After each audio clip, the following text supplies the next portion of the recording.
Hey everyone, welcome to my video blog. As you read in the disclaimer earlier, hopefully this is for scholastic purposes only for my class at Miami University.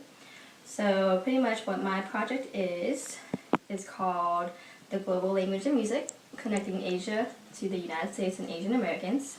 As you can tell by that, it's pretty much observing and doing research on Asian music and how it is connected and interacts with the US, especially for Asian Americans. So as you can tell, this blog is based off of research of other papers and of some great researchers. So hopefully I can give them credit where it's due and no copyright infringement intended. So just put that out there if you didn't read it in the disclaimer. And hopefully you guys can enjoy, and please no bad comments. I'm just trying to get a good grade and try to maybe give you guys some more knowledge that you didn't know before. So thank you, and let's get ready to start this vlog.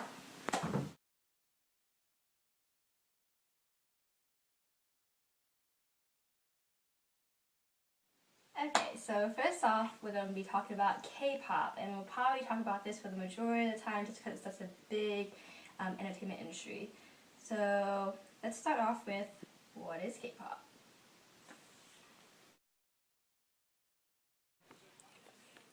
To me, K-pop means Korean pop music, so that means, you know, compared to today's pop, but just Korean artists. I heard about K-pop like freshman year in one of my classes, and all I know is that it's like related to Korean pop music. The only thing I know is that K-pop music is Korean pop music, and that's all she wrote. I've never heard of K-pop, but if I were to guess, it's Korean pop music. So essentially, K-pop stands for Korean pop, as in Korean pop music. It's full of genres of pop, R&B, boy bands, girl groups, and solo artists.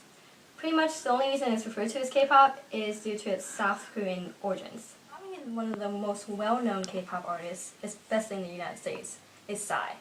And yes, I'm getting there, to Gangnam Style. This dance craze has swept the US for reasons that may be a bit unknown. However, there've been YouTube videos of other people doing the dance. There's been dances of it at weddings, at birthday parties, for who knows why. But it's a K-pop phenomenon, even though most of the words are not understood by the English-speaking nation. So, in case you haven't already seen this dance, let's take a look. 오빤 강남 스타일 강남 스타일 오빤 강남 스타일 강남 스타일 오빤 강남 스타일 Hey sexy lady 오빤 강남 스타일. So, is there a reason that Gangnam Style became so popular in the United States? Or has the US always been attracted to dance crazes?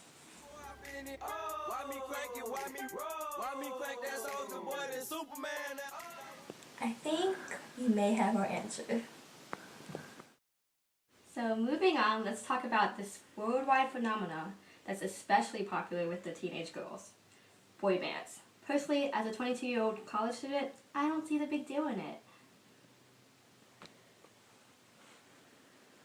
Just go to the next clip. And get your drinks up. 온 세상이 함께 미쳐. Everyone put your hands up and get your drinks up. Now put your hands up. Put your hands up. Put your hands up. Put your hands up. Put your hands up. Put your hands up. Put your hands up. Put your hands up. So I'll admit, I caught the boy band bug. But what makes it so popular? And why is it such a big aspect of Korean pop?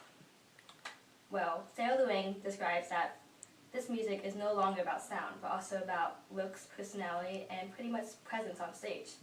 So maybe that's why it's such a big part of it. Maybe that's why teenage girls are flocking to these concerts, to see these good-looking guys perform songs that they might not even know the words to or can't understand in the case of K-pop. So specifically, how did people find out about K-pop? Let's find out. I heard about K-pop through a commercial. I think it was on MTV, maybe not. But there was this Korean pop singer who was starting to try and make his career in the United States, and they were trying to advertise, and that was how I found out about K-pop. So, as we discussed before, K-pop originated from South Korea. So how exactly did it get found out here in the US? Well, that's the glory of technology these days and social media.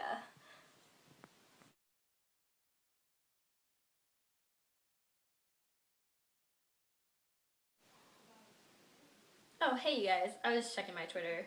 Did you know I have followers from all around the world? And they all post different links to everything in different statuses. It's a great way for K-pop artists to do the same.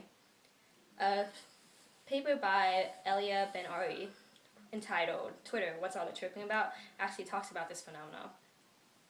She says that it's a great way for people to talk about interests with other people that they usually won't interact with, especially if they were overseas.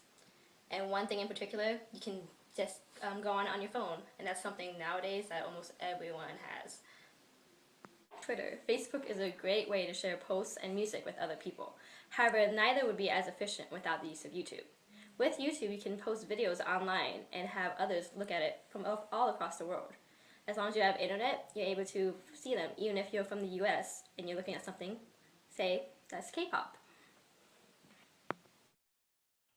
So far, we've discussed K-pop and its ability to spread through the use of social media. In the following clip, we will see more of this through a movie starring the Wonder Girls, which is actually a K-pop girl group that was able to expand into the US, considering this movie is actually US made. So, here we go. What's your favorite? It's amazing what they can do with technology these days. You can actually surf the internet on an airplane. Honey, what will they think of next? Look at that. The Apollo Theater. Have you ever been there? Child, have I been there? I've graced that stage more than once in my days. Really? It's always been my dream to visit the Apollo. I'm Yenny. And I'm Betty Charleston. Nice to meet you, Yenny. Hey girls, come over. She's been to the Apollo. And judging by the crowd in the airport, I take it that you're some sort of singing group? Yes, we're the Wonder Girls. Nice. Well, I've been in a group or two back in my day. Tell us more about the Apollo. We grew up listening to Motown music. As you can see, K-pop is a genre that has attracted a lot of US attention. Although originating in South Korea, it has components similar to music in the United States that's already known, therefore providing a gateway for K-pop itself. This comparison is actually discussed in a paper entitled K-pop Genres, A Cross-Cultural Exploration by Choi et al. As a result, a connection of South Korean culture and American culture can be created with the help of music. Assisting in this connection and a musical connection in general is the idea of social media.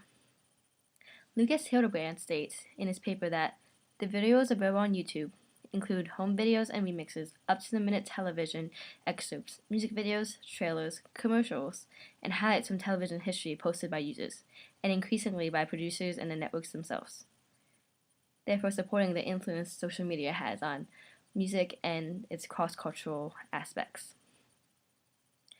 It also helps that most K-pop artists try to make it big in the US anyways. This makes it a bit easier to cross the cultures when they pretty much want to anyways. This idea itself has actually been seen in Grace Wong's paper, where it discusses the idea of music moms and the need for their children to succeed in the US through their music. Overall, it is seen that K-pop music has been able to connect different cultures, especially with the help of social media. Moving on from K-pop, we get into Diwali and its celebration in the United States. With that in mind, what is Diwali? I found out about Diwali actually because I have a couple of friends who are in the Diwali show at Miami University, which is a show of dancing, and it shows how basically different cultures just throughout India come together and dance and show the different dances such as Bollywood and the big stuff like that. Diwali is the Hindu festival of lights, and on Miami's campus, the ISA presents a show every year, and it has a lot of dance and music. So I guess people here know a lot more about it through that show. The thing that I know about Diwali is that it's Indian dancing. Diwali is the Indian Festival of Lights, and although not directly associated with music, most U.S. universities, including Miami University, use dance as a way of presenting the culture and the festival itself to its peers. Is Diwali celebrated? Great question. It can be celebrated in 3 ways: food, worship, and dance.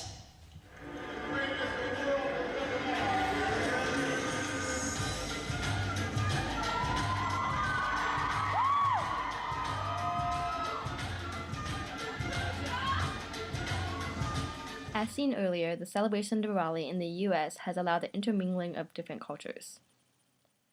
In a paper called Celebrating Diwali in America, the author discusses her experience of Diwali in America, obviously, the nostalgia she experiences by doing so, as well as the hopes she has for Asian American children involving the holiday.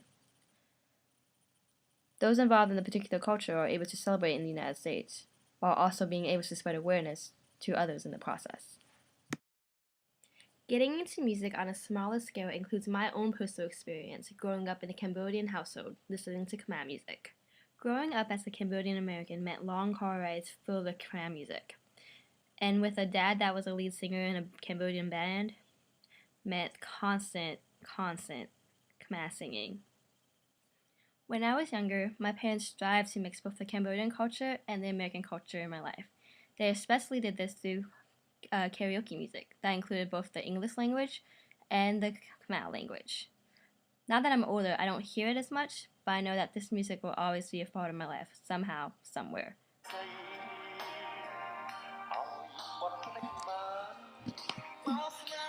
Sorry guys, I have to take this. Go ahead and check out this clip.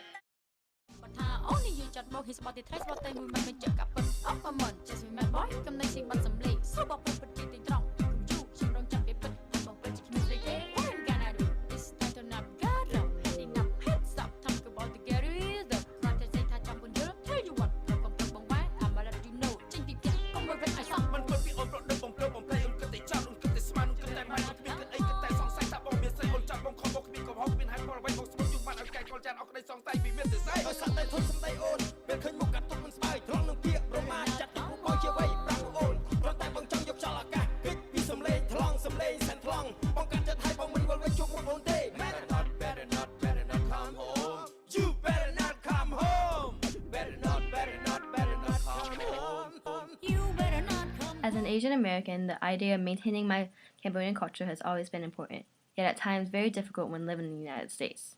2 different papers by Deborah Wong and Oliver Wang discuss the idea of finding and maintaining an Asian American identity. However, both also observe music as a way of bridging that gap. So similar to how I'm able to connect my cultures through music, the same might be true for other Asian cultures. To conclude this blog, I'd like to thank everyone for watching, and hopefully I didn't bore you guys too much. Also like to thank those I interviewed. Their names will actually be in the ending credits soon. And these topics could have probably been used to make a much longer blog. Unfortunately, I was only able to scratch the surface, and I apologize for that. My views do not necessarily reflect those of other researchers, but I did use some of their work to create my own inferences. In the information box below is a link to my abstract and the lovely resources I used to create this blog. So go ahead and check that out and see how I was able to create my own ideas of this topic itself. And also to further conclude and support music as a global language, I like to quote another paper written by Martin Stokes. He states, "Music, clearly enough, plays an active role in creating and shaping global spaces that otherwise would not have happened." Thank you again. I hope you enjoyed.